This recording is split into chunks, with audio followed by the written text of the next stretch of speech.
ஆண்டவருடைய நாம மகிம்படுவதாக. உங்கள் யாவருக்கும் ஆண்டவராக இயேசு கிறிஸ்துவின் நாமத்தினாலே என் அன்பின் வாழ்த்துக்களை சொல்லிக்கொள்ள ஆசைப்படுகிறேன். எனக்கு அருமையானவர்களே, இந்த நாளில் கூட நல்லது ஒரு தலைப்பே, நல்ல ஒரு சப்ஜெக்டை நம்ம கற்றுக்கொள்ள கர்த்தர் நமக்கு உதவி செய்வாராக. ராகாப் என்னும் வேசி என்றதான நல்ல அருமையான ஒரு பெண்மணி. ராகாப் வேசியா விசுவாசியா? நல்ல அருமையான ஒரு பாடம். ராகாப் வேசியா விசுவாசியா? ராகாப குறித்து அற்புதமாக இந்த பெண்மணி குறித்து இவர்களுடைய நற்கிரிகள், கீழ்ப்படிதல், விசுவாசம், இவங்களுடைய வம்சம் எப்படி பைபிள் வர்ணித்து அவர்களை நமக்காக ஆண்டவர் எழுதி வைத்தார். ஒரு தவறு செய்கிற ஒரு மனுஷி, தவறி போன ஒரு பிள்ளை தான் வாழ்க்கையில மனம் திரும்பி விசுவாசியா வர முடியுமா?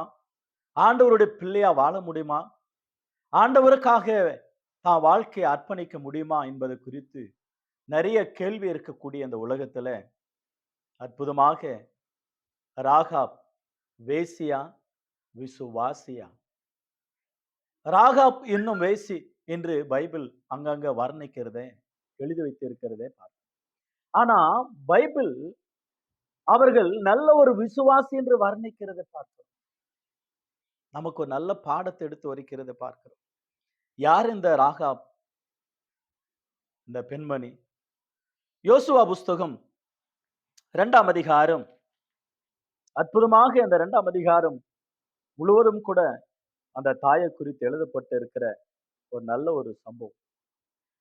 இந்த ராகாப் என்றதான பெண்மணி மூலமாக அநேக தாய்மார்கள் ஒரு பாடம், ஒருவேளை அநேக தாய்மார்கள் எல்லாம் சிலர் தவறிப்போன நிலைமையில இருக்கக்கூடியவர்கள் ரட்சிக்கப்படுவதற்கு, ஆண்டவருடைய பிள்ளையா மாறுவதற்கு, ஒரு விசுவாசியாக பரலோகத்துக்கு தகுதி உள்ளவர்களாக, அந்த ரட்சிப்பை அடைவதற்கு தகுதி உள்ளவர்களாக இந்த தாய் மூலமாக நல்ல ஒரு பாடத்தை கற்றுக்கொள்ள ஆண்டவர் நமக்காக எழுதி வைத்து இருக்கிறார்.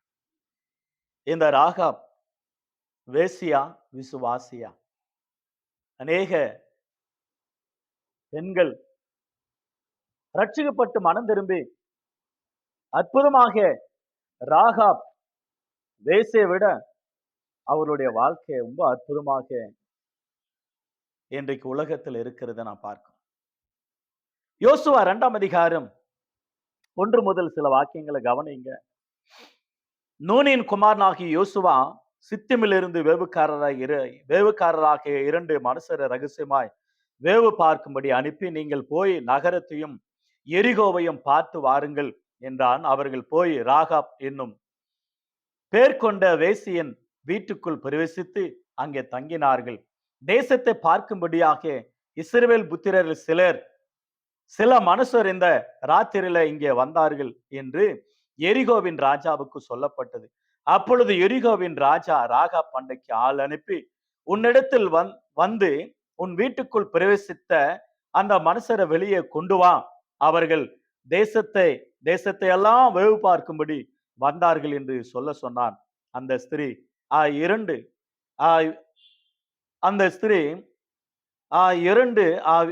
இரண்டு மனுஷரையும் கொண்டு போய் அவர்களை ஒளித்து வைத்தான். என்னிடத்தில் வந்த மனுஷர் வந்திருந்தார்கள். ஆனால் அவர்கள் ஏவெடுத்தாரோ எனக்கு தெரியாது. வாசல் அடிக்கும் முன் நேரத்தில் இருட்டு வேளையில அந்த மனுஷர் புறப்பட்டு போய்விட்டார்கள். அவர்கள் எங்க போனார்களோ எனக்கு தெரியாது. அவர்களை சீக்கிரமாய் போய் தேடுங்கள் என்று அவர்களை பிடித்து கொள்ளலாம் என்றாள். அவள் அவர்களை வீட்டின் மேல் ஏற பண்ணி, வீட்டின் மேல் பாய் பரப்பப்பட்ட ஜன்னல் தட்டுகளுக்குள்ளே மறைத்து வைத்திருந்தாள். அந்த மனுஷர் யோர்தானுக்கு போகிற வழியில துறவண்ட மட்டும் அவர்களை தேடி போனார்கள். அவர்களை தேடுகிறவர்கள் புறப்பட்ட உடனே வாசல் அடைக்கப்பட்டது. அந்த மனுஷர் படுத்துக் கொள்ளும் முன்னே அவள் வீட்டின் மேல் அவர்களிடத்தில் ஏறி போய், கர்த்தர் உங்களுக்கு தேசத்தை ஒப்பு கொடுத்தார் என்றும், உங்களை பற்றி எங்களுக்கு திகிலு பிடித்திருக்கிறது என்றும், உங்களுக்கு குறித்த தேசத்தின் குடிகள் எல்லாரும் சோர்ந்து போனார்கள் என்றும் அறிவேன். நீங்கள் எகிப்திலிருந்து புறப்பட்ட பொழுது கர்த்தர் உங்களுக்கு முன்பாக சிவந்த சமுத்திரத்தின் தண்ணீரை வற்றி போக பண்ணினதையும், நீங்கள் யோர்தானுக்கு அப்புறத்திலும் சங்காரம் பண்ணின எமோரியரின் 2 ராஜாக்களாகிய சீகோனுக்கும் ஓகுக்கும் செய்ததையும் கேள்விப்பட்டோம். கேள்விப்பட்ட பொழுது எங்கள் இருதயம் கரைந்து போயிற்று. உங்களாலே எல்லாருடைய தைரியமும் அற்று போயிற்று.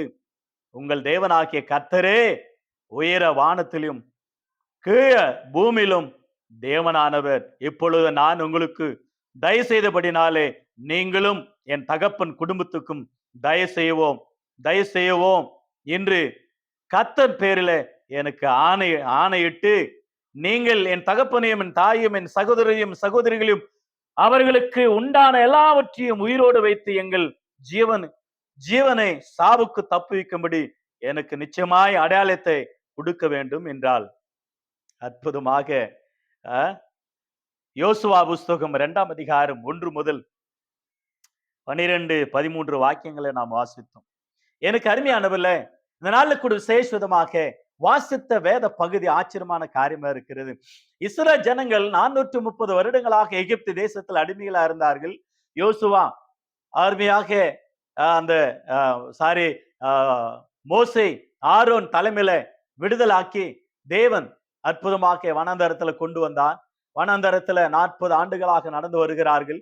தேவன் கொடுத்த பாலும் தேன் ஓடுகிற கானான் தேசத்தை சுதந்திரித்துக் கொள்ளும்படியா அவர்களுக்கு முன்னதாக பெரிய பெரியதான பள்ளத்தாக்குகள் வருகிறது. சவந்த சமுத்திரம், யோர்தான் நதி, எரிகோ கோட்டை, இப்படி அநேக தடைகள். ராஜாக்கள் 7 ஜாதிகள் 31 ராஜாக்கள் எல்லாவற்றையும் முறியடித்துக் கொண்டு வருகிறான். ஆரோனுடைய காலம் முடிகிறது, மோசேனுடைய காலம் முடிகிறது. இப்பொழுது யோசுவாவினுடைய தலைமையில இஸ்ரவேல் ஜனங்கள் கானான் தேசத்துக்குள்ள பிரவேசிக்கிறார்கள். அந்த நேரத்துலதான் எரிகோ கோட்டை அவர்களுக்கு எரிகோ கோட்டை அவர்களுக்கு முன்னதாக நிற்கிறது. அந்த எரிகோ கோட்டை போய் வேகு பார்க்க வேண்டும்.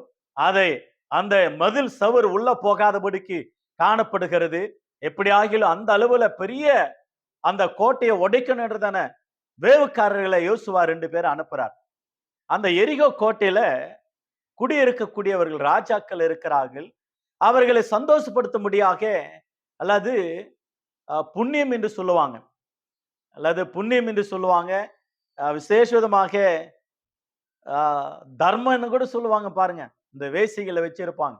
ராஜாக்களுக்கு எத்தனை மருமநாட்டிகள் இருப்பாங்கன்னு தெரியாது. சில நேரங்களில் அவர்களை வெப்பாட்டியாக, மருமநாட்டியாக, அவங்கள ஸ்டெப்னியாக நிறைய பேர் வைத்துக் கொள்வாங்க. ஆனா அந்த எரிகோ கோட்டையில இந்த வேசி மார்க்கத்தார் புண்ணியம் இது உதவி செய்கிற வண்ணமாகவே செயல்படுவார்கள். அப்படிப்பட்டவர்களை ஒரு தவறா நடக்கக்கூடிய வேசி மார்க்கத்தை அல்லது வேசியாக எண்ணப்பட்ட ராகாப் பேரு குறிப்பிட்டு இருக்கிறார்கள். இவர்கள் இந்த வேவுக்காரர் போறாங்க, யாரானா போலாம். வேசியா இருக்கக்கூடிய உங்களுக்கு தெரியும் இல்லையா, ரெட் லைட் எங்கெல்லாம் எந்தெந்த தேசத்துல இருக்குதோ அங்கெல்லாம் போனா பணம் கொடுத்தா அவங்க 1 நாளாவது 2 நாளாவது அல்லது அவங்களுக்கு இஷ்டம் போல அவங்கள யூஸ் பண்ணிப்பாங்க, தங்கி கொள்ளுவாங்க. ஆனா இது ஒரு வித்தியாசமாக இவர்கள் அந்த வேசி வீட்டை பார்க்கறாங்க, அங்க போய் பிரவேசிக்கிறாங்க. தவறாக அல்ல, ஒளிந்து கொள்வதற்காக. அந்த ராஜா அல்லது அந்த தேசத்தின் சேனாதிபதிகள், வேலைக்காரர்கள் கண்டுபிடித்தார்கள், ஆனா கமாண்டர்ஸ் கொன்று போடுவார்கள், எங்கள் தேசத்தை வேவு பார்க்க வந்தீர்களா என்று சொல்லி. எனவே அந்த இடத்துல போன உடனே நீங்க யாரு என்ன ஏதுன்னு விசாரித்து அந்த வார்த்தையை கேட்ட உடனே ராகாப் ஆல்ரெடி பாருங்க, வசனம் 10, 11, 12 ஆகிய வசனங்களில கர்த்தர் எகிப்தில் செய்ததே இந்த அம்மா சொல்றாங்க, வனாந்தரத்துல செய்ததும் சொல்றாங்க, கர்த்தர் யார் என்பதை குறித்தும் அறிந்திருக்கிறாங்க. அந்த அளவுல ஆண்டவர் குறித்து அறிந்திருக்கிற ஒரு பெண்மணி ராகாப். ஆனால் அவங்களுக்குள்ள விசுவாசம் உண்டாயிற்று. அந்த வேவுக்காரர்களை பாதுகாத்தாங்க, பராமரித்தாங்க, தயவு செஞ்சாங்க, உதவி செஞ்சாங்க. அதோடு கூட சொல்றாங்க, தேசமெல்லாம் உங்களுக்கு சொந்தம், கர்த்தர் உங்க கரத்துல கொடுத்திருக்கிறா. எல்லாருக்கும் இருக்கிற தைரியம் போயிற்று, எல்லாருக்கும் திகில் உண்டாயிற்று, எல்லாருக்கும் பயம் உண்டாயிற்று. ஆனாலும் இந்த நாடே அழிஞ்சாலும் என் குடும்பம், என் தகப்பன் குடும்பம் என் சகோதரர்கள், என் சகோதரிகள், எங்களை நீங்க ரட்சிக்கணும் என்று சொல்லி அற்புதமாக ஒரு அடையாளத்தை வாங்குகிறத நான் பார்க்கிறோம். அவர்கள் சொல்றாங்க, இந்த கயிறுனால என்னங்க எங்களை இறக்கி விட்டீங்கல்ல ஜன்னல்ல இருந்து, எங்களை மறைச்சு வச்சிருங்க, தயவு செஞ்சீங்க, உதவி செஞ்சீங்க, பராமரித்தீங்க, எங்களே உங்க வீட்டு வழியாக ஜன்னல் வழியாக இறக்கி விட்ட கயிறு, சகுப்பான கயிறு இந்த ஜன்னல்ல கட்டி வைங்க. எல்லாம் வீடு அழிஞ்சாலும் உங்க வீடு அழியாது. காரணம் இயேசுவின் ரத்தம். இயேசுவின் ரத்தம். எகிப்தில கூட ஆட்டுக்குட்டியின் ரத்தத்தை தெளித்தார்கள் நிலைக்கால்களில. அந்த வீட்டுக்குள்ள சங்கார தூதம் பிரவேசிக்கவில்லை. இன்றைக்கு இயேசுவின் ரத்தத்துல மீட்கப்படும் பொழுது, இயேசுவின் ரத்தத்துல கழுவப்படும் பொழுது, இயேசுவின் ரத்தத்தினால வாங்கப்படும் பொழுது, அந்த ரத்தம் உங்களை பாதுகாக்கும். இவர்கள் அங்கிகளை ரத்தத்தில் தோய்த்து வெள்ளையாக்கப்பட்டவர்கள் பரலோகத்தில் இருக்கிறார்கள் என்று வெளிப்படுத்தின விசேஷம் 7ஆம் அதிகாரம் 14ஆம் 15ஆம் வசனத்துல நாம் வாசிக்கிறோம். எனக்கு அருமையான கத்தொடுப்பில் நம்முடைய வாழ்க்கையில ராகாப் வேசியா விசுவாசியா? விசுவாசியா தான் செயல்பட்டார்கள். மத்திய எழுதின சுவிசேஷத்துல கூட நம்ம அவர்களை பார்க்க முடியும். அதுக்கு முன்னதாக சில குறிப்புகளை நாம் சொல்லிட்டு இந்த யோசுவா 2ஆம் அதிகாரம், the book of Joshua chapter 2 verse 1 to 24, அந்த அதிகாரம் இன்னும் 2-3 அதிகாரங்களுக்கு கூட அந்த தாயை குறித்து நாம் படிக்கலாம். அற்புதமாக முதலாவதாக அந்த பெண்மணியானவள் அற்புதமாக வேவுக்காரர்களை ஏற்றுக்கொண்டார்கள். அதுல 1ஆம் வசனத்துல ஏற்றுக்கொண்டார்கள். 2ஆம் வசனத்திலையும் நாம் பார்க்கிறோம் அவர்கள் ஏற்றுக்கொண்டார்கள். 2ஆவதாக அவங்களுக்கு பாதுகாப்பு, பராமரிப்பு. வசனம் 7-8ல அவங்கள மறைத்து வைக்கிறாங்க பாருங்க. தேசம் உங்களுக்கு சொந்தம், தேசம் உங்க பக்கமாக வரப்போகிறது. அந்த அளவுல அந்த தாயார், அந்த ராகாப் இன்னும் அந்த பெண்மணி அற்புதமாக அவங்களுக்கு பராமரிக்கிறத பார்க்க. 3ஆவதாக நடந்த அற்புதங்களை சொல்றாங்க பாருங்க. 9ஆம் வசனம் முதற்கொண்டு 9ஆம் வசனம் முதற்கொண்டு 11ஆம் வசனம் வரலையும் வனாந்தரத்துல என்ன ஆண்டவர் செஞ்சாரு, எகிப்துல என்ன அற்புதங்களை செஞ்சாரு, என்ன அதிசயங்களை செஞ்சாரு, இதை உலகம் முழுவதும் கவனித்து கொண்டு இருக்கிறது. எல்லாருடைய இருதயம் கரைந்து போயிற்று, நம்பி கற்று போயிற்று, திகில் பிடித்து கொண்டது. இவ்வளவு அற்புதங்களை செய்யறாரா? தண்ணீரை ரத்தமா மாற்றினாரா? செவந்த சமுத்திரத்தை இரண்டாக பிரித்தாரா? தவளைகளை வர செஞ்சாரா? கல்மலை பெழிந்ததா? வண்டுகள் வந்ததா? வெட்டுக்கிளிகள் வந்ததா? இப்படி வாதைகள் உண்டானதா? சங்காரம் தூதன் ஒவ்வொரு குடும்பத்துல தலைச்சன் பிள்ளைகளை கொண்டு போட்டாரா? இவ்வளவு பெரிய அற்புதம். வானத்துல உயர்ந்த இடத்துல இருக்கக்கூடியவர் அவர்தான். பூமியிலும் தாழ்வு இடங்களிலும் அவர்தான். அந்த தேவனே அல்லாமல் வேறொன்றும் இல்லை. வானத்திலும் பூமியிலும் இயேசு என்ற நாமமே அல்லாமல் வேறொன்றும் இல்லை என்று சொல்லி புகழ்ச்சியாக அற்புதங்களை சொல்லி அந்த பெண்மணி ஆண்டவர் புகழுகிறதை நாம் பார்க்கிறோம். 4ஆவதாக அந்த வேவுக்காரர்களுக்கு தயவு செய்தார். அந்த 2ஆம் அதிகாரம் 12 முதல் 14 வரையில நாம் பார்க்கிறோம். நீங்க எங்களுக்கு தயவு செஞ்சது போல நாங்களும் உங்களுக்கு தயவு செய்வோம். ஏனென்றால் சங்கீதங்கள் புஸ்தகம் 18ஆம் சங்கீதம் 25, 26 வாசிக்கிறோம். நேர் புனிதனுக்கும் புனிதனும், தயவுள்ளவனுக்கு தயவுள்ளவரும் நேரு. அற்புதமாக அந்த வார்த்தை சொல்லப்படுகிறது. புனிதனுக்கு புனிதர், தயவுள்ளவனுக்கு தயவுள்ளவர், இரக்கமுள்ளவருக்கு நேர் இரக்கமுள்ளவர். ஆண்டவர் பிள்ளைகளுக்கு இரக்கம் காட்டும் பொழுது பிதாவாகி தேவன் இறக்கப்படுகிற தேவனா இருக்கிறார். அந்த வார்த்தையை அற்புதமாக அந்த பெண்மணி தேவனுடைய பிள்ளைகளுக்கு உதவி செய்தார்கள். தேவன் அவர்களுக்கு உதவி செய்தார். 5ஆவதாக தானும் தான் வீட்டாருக்கு ரட்சிப்பு கிடைத்தது. ஒரு அடைக்கலம், சகுப்பு நூலு இயேசுவின் ரத்தத்துக்கு அடையாளமாக. அதே யோசுவா 2ஆம் அதிகாரம் 15 முதல் 24 வசனங்களில அந்த அடையாளம் சகுப்பு பாருங்க. 24ஆம் வசனம் 21ஆம் வசனத்திலோடு பாருங்க. அந்த செவப்பு கயிற்றினால ஜன்னலை கட்டி வைத்தால், ஏனென்றால் அந்த கயிர் இயேசுவின் ரத்தத்துக்கு அடையாளமாக இருக்கிறது. இயேசுவின் ரத்தத்துக்கு அடையாளம். 6ஆவதாக தேவனுடைய வாக்குதத்தங்கள் உன்னையும் ரட்சிக்கும். உலகமே அழிந்தாலும் நீ அழிய மாட்டாய். உலகமே அழிஞ்சா கூட அழிய மாட்டாய். இப்ப எரிகோ கோட்டை அழிந்தது எப்பொழுது என்றால் 6ஆம் அதிகாரம் 17ஆம் வசனம் பாருங்களேன். 6ஆம் அதிகாரம் 17ஆம் வசனம். ஆனால் அந்த பட்டணமும் அதில் உள்ள யாவும் கத்தருக்கு சாபத்தீடா இருக்கும். நாம் அனுப்பின ஆட்களை ராகாப் என்னும் வேசி மறைத்து வைத்தபடியால் அவளும் அவளுடனே வீட்டுக்குள் இருக்கிற அனைவரும் மாத்திரம் உயிரோடு இருக்க கடவார்கள். அந்த எரிகோ கோட்டையில் இருக்கக்கூடிய பட்டணமே சபிக்கப்பட்டதை போயிற்று. ஆனாலும் வேசி என்னும் அவள் வீட்டில் இருக்கிறவர்கள் அனைவரும் உயிரோடு இருப்பார்கள், சாகக்கூடாது, அழிய மாட்டார்கள், அழியக்கூடாது. ஏனென்றால் தேவன் அவங்களுக்கு கொடுத்த வாக்குதத்தம். பாருங்களேன், அதே யோசுவா 6ஆம் அதிகாரம் 22 முதல் 25 வசனங்களில யோசுவா தேசத்தை வேவு பார்த்த 2 புருஷரை நோக்கி, நீங்கள் அந்த வேசியின் வீட்டிலே போய் நீங்கள் அவளுக்கு ஆணையிட்டபடி அந்த ஸ்திரியும் அவளுக்கு உண்டான யாவையும் அங்கிருந்து வெளியே கொண்டு வாருங்கள் என்றான். அப்பொழுது வேவுக்காரரான அந்த வாலிபர் உள்ள போய் ராகாப்பையும் அவள் தகப்பனையும் அவள் தாயையும் சகோதரர்களையும்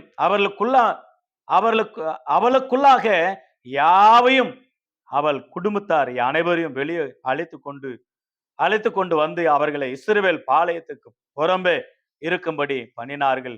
பட்டணத்திலும் அதில் உள்ள யாவையும் அக்கினியால சுட்டெரித்தார்கள். வெளியிலே பொன்னையும் வெண்கலத்தையும் இரும்பினாலும் செய்த பாத்திரங்களை மாத்திரம் கர்த்தரின் ஆலயத்தின் பொக்கிஷத்திலே சேர்த்தார்கள். 25ஆம் வசனம். எரிகோவையும் பார்க்க யோசுவா அனுப்பின ஆட்களை ராகாப் என்னும் வேசி மறைத்து வைத்தபடினால் அவளையும் அவள் தகப்பன் வீட்டாரையும் அவளுக்குள்ள யாவையும் யோசுவா உயிரோடு வைத்தான். அவள் இந்நாள் வரைக்கும் இஸ்ரவேல் நடுவில் குடியிருக்கிறாள். இவ்வளவு அற்புதமான ஒரு வார்த்தை. எனக்கு அருமையானவர்கள, கர்த்தருக்கு தயவு செய்தால், கர்த்தருடைய பிள்ளைகளுக்கு உதவி செய்தால், அதான் சங்கீதத்துல வாசிக்கிற, எருசலமே உன்னை நேசிக்கிறவர்கள் சுகித்திருப்பார்கள். ஆண்டவரை நேசிக்கிறவர்கள் சுகித்திருப்பார்கள், ஆசீர்வாதமா இருப்பார்கள், சுகமா இருப்பார்கள், சமாதானமா இருப்பார்கள், சமாதானமாக ஏற்றுக்கொண்டார்களா. யோசுவா 2ஆம் அதிகாரத்துல வாசிக்கிறோம் இல்லையா, சமாதானத்தோடு ஏற்றுக்கொண்டு அவர்களை சமாதானத்தோடு அனுப்பிவிட்டார்களா. அந்த குடும்பம் தேவனை விசுவாசத்தபடினாலே அற்புதமாக அந்த குடும்பமே அழியவில்லை. சபையில இருந்தார்கள். அந்த ராகாப் என்னும் வேசியினுடைய வீடு எதுன்னா சபைன்னு கூட சொல்லலாம். இன்றைக்கு எத்தனையோ பேர் ரட்சிக்கப்பட்ட ஜனங்கள், மனம் திரும்பின ஜனங்கள், ஆண்டவர் ஏற்றுக்கொண்டவர்கள் இப்படிப்பட்டதான வீடுகளில் குடியிருக்கும் பொழுது அந்த குடும்பம் ஆசீர்வதிக்கப்படும். நீதிமொழிகள் புஸ்தகம் 18ஆம் அதிகாரம் வசனம் 10ஆம் வசனத்தை கவனித்து பாருங்க. 18, கர்த்தரின் நாமம் பலத்த துருகம், நீதிமான் அதற்குள் ஓடி சுகமாயிருப்பான். யாரெல்லாம் ரட்சிக்கப்படலையோ அவர்கள் எல்லாம் ஆண்டவராகிய இயேசு கிறிஸ்துவின் சபையாகிய அந்த சபைக்குள்ளாக, சர்ச்சுக்குள்ளாக வந்து ஆண்டவரை ஏற்றுக்கொண்டு ஆண்டவரை நேசித்து ரட்சிக்கப்பட்டு சபையில சேர்க்கப்பட்டால், கிறிஸ்துவின் சபையில இருந்தால் உனக்கு ஒரு ரட்சிப்பு. இயேசு கிறிஸ்து சபையில இருந்தால் உனக்கு ரட்சிப்பு. தேவனுடைய சபையில இருந்தால் உனக்கு ரட்சிப்பு. ஆண்டவர் ஏற்றுக்கொண்டு சபையில நீ அங்கத்தினரா இருந்தால் உனக்கு ரட்சிப்பு உண்டாகும் என்பதை குறித்து மறந்துவிடக் கூடாது. 7ஆவதாக, அவர்கள் தேவனை விசுவாசித்த உண்மையான விசுவாச வீராங்கனி. விசுவாச பட்டியல்களிலே அந்த தாய் அந்த பேரு வருகிறது நாம் பார்க்கிறோம்.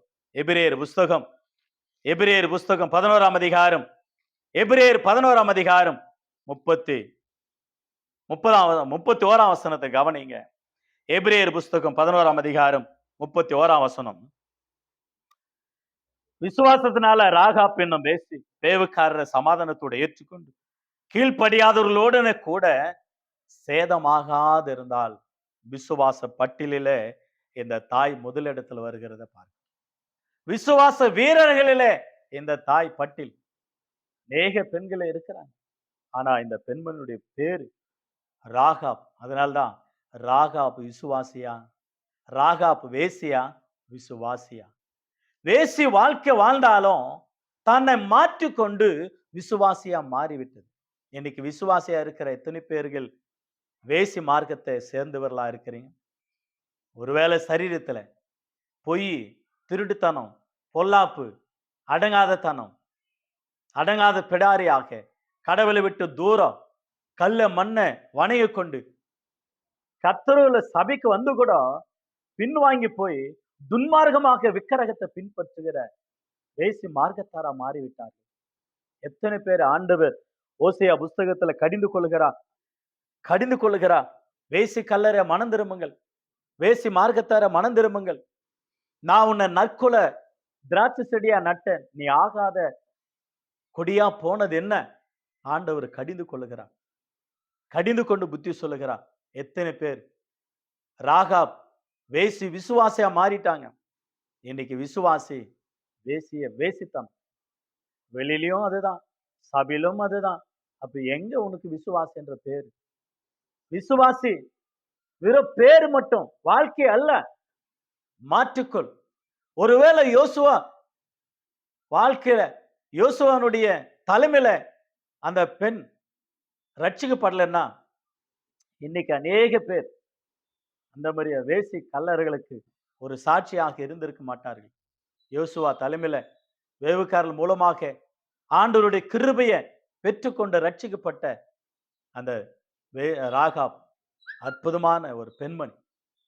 அற்புதமாக ஆண்டவர் ஒரு முன்மாதிரியாக ஆண்டவர் வைத்தார்.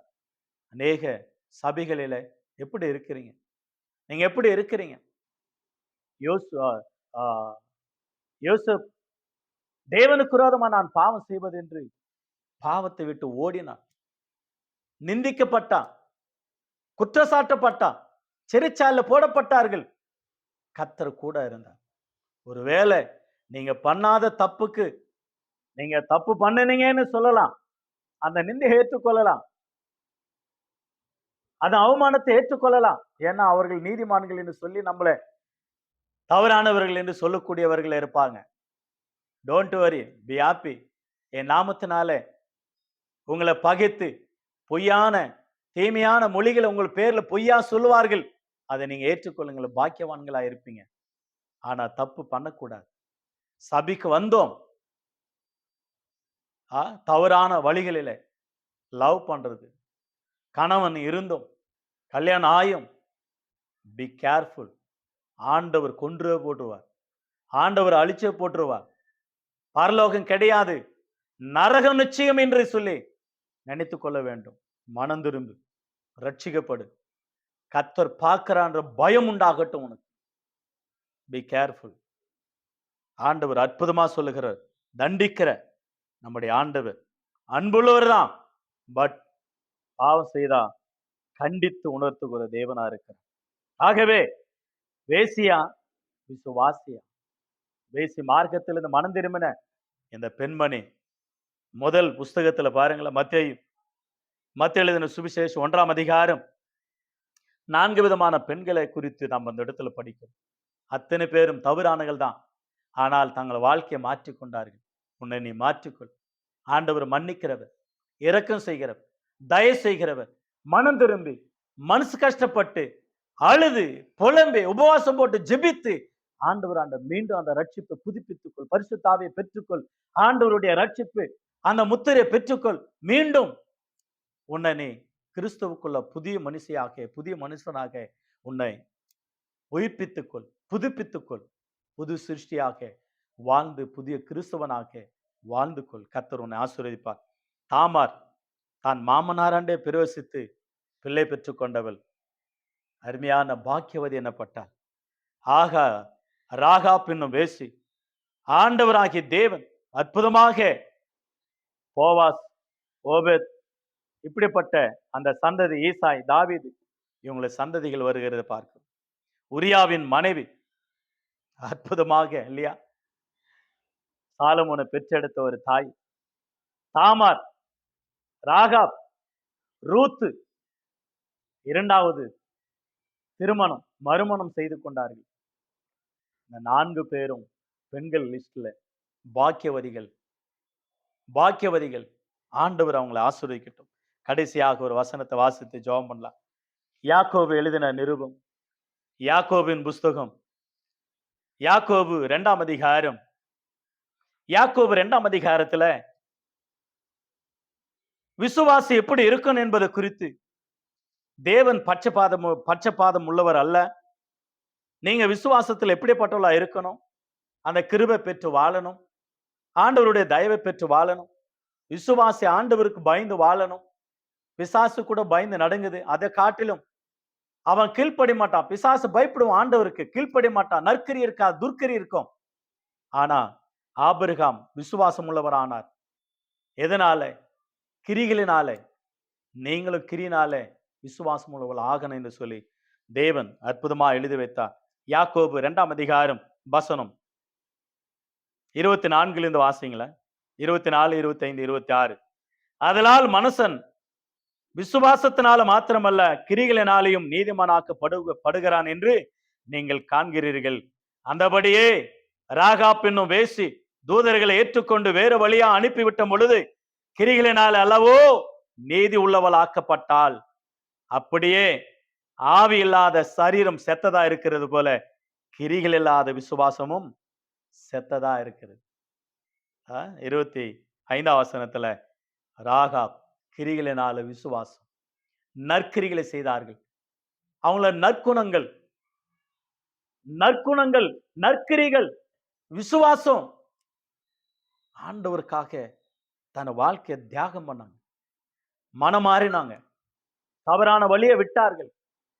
ஏன் ராகாப் இன்னும் வேசி வேசி என்று சொல்லி ஆண்டவர் எழுதி வைத்தார் என்றால், அநேக வேசி மார்க்கத்தில் இருக்கிறவர்கள் மனம் திரும்ப வேண்டும் என்று சொல்லி அநேகர் இந்த ரெட் லைட் என்ற வீதிகளில தேசங்களில இருந்து எத்தனையோ பெண்கள் மனம் திரும்பி ரட்சிக்கப்பட்டு திருமணம் செய்து கொண்டு, ஒருவேளை திருமணம் செய்யாத கூட பைபிள் காலேஜ் எல்லாம் படிச்சு ஆண்டவராகிய இயேசுவை பின்பற்றி சாட்சிகளாக ஊழியம் செய்கிறார்கள், சாட்சியா இருக்கிறார்கள், சபை நடத்துகிறார்கள். ஆண்டவருக்காக நான் இப்படிப்பட்ட மார்க்கத்தில் இருந்தேன், அதெல்லாம் விட்டு மனம் திரும்பினேன், நீயும் மனம் திரும்பி என்று சொல்லி உபதேசித்து சாட்சியாக இருக்கக்கூடிய எத்தனை தாய்மார்களுக்கு ஒரு சல்யூட் பண்ண வேண்டியதா இருக்கிறது. ஆகவே அது பாவம், நிரந்தரமானதல்ல. நம்ம கொன்று போடும், நரகத்துக்கு கொண்டு போவோம். வேசித்தனம், வேசி மார்க்கம் தேவனுக்கு அருவருப்பானது. அவர்கள் பரலோகத்துக்கு போக முடியாது என்பது குறித்து மறந்துவிடக் கூடாது. ஆகவே அற்புதமாக விசுவாசியா நீ யாரா இருக்கிற? அந்த பெண்மணி விசுவாசம், கிரிகள், கீழ்ப்படிதல், ஒரு திருப்புமுனை, மனம் திரும்புதல், உதாரணமாக உலகத்திற்கே அவர்களை சாட்சியாக ஆண்டவர் வைத்தார். ராகாப் என்னும் வேசி. ராகாப் வேசியா விசுவாசியா? அவர்கள் விசுவாசியாகவே மாறிவிட்டார்கள். தேவனுடைய விசுவாச லிஸ்ட்ல வந்துட்டாங்க. அவங்கள ஆண்டவருக்காகவே வாழ்ந்திருக்கிறாங்க. தங்களுடைய வாழ்க்கையை மாற்றி கொண்டாங்க. கர்த்தருடைய பிள்ளை, நம்முடைய வாழ்க்கையில நாம் அந்த ராகாப் அவர்கள் விசுவாசியா இருக்கிறாங்க. அதுக்கு நாம் அந்த வார்த்தையெல்லாம் வாசித்தோம், தியானித்தோம். அநேகருக்கு புத்தி சொல்லுவோம், விசுவாசியா வாழ்ந்து கொள்ளுவோம், சாட்சியா வாழ்ந்து கொள்ளுவோம். கர்த்தர் நமக்கு உதவி செய்வாராக. ராகாப் என்னும் வேசியா விசுவாசியா, அந்த விசுவாசியா வாழ்ந்து கொள்ளுவோம். கர்த்தருடைய நாமம் மகிமைப்படட்டும். ஆண்டவர் இந்த வசனங்கள் ஆசீர்வதிப்பாராக. உங்களையும் ஆண்டவர் ஆசீர்வதிப்பாராக. God bless you all. God bless you.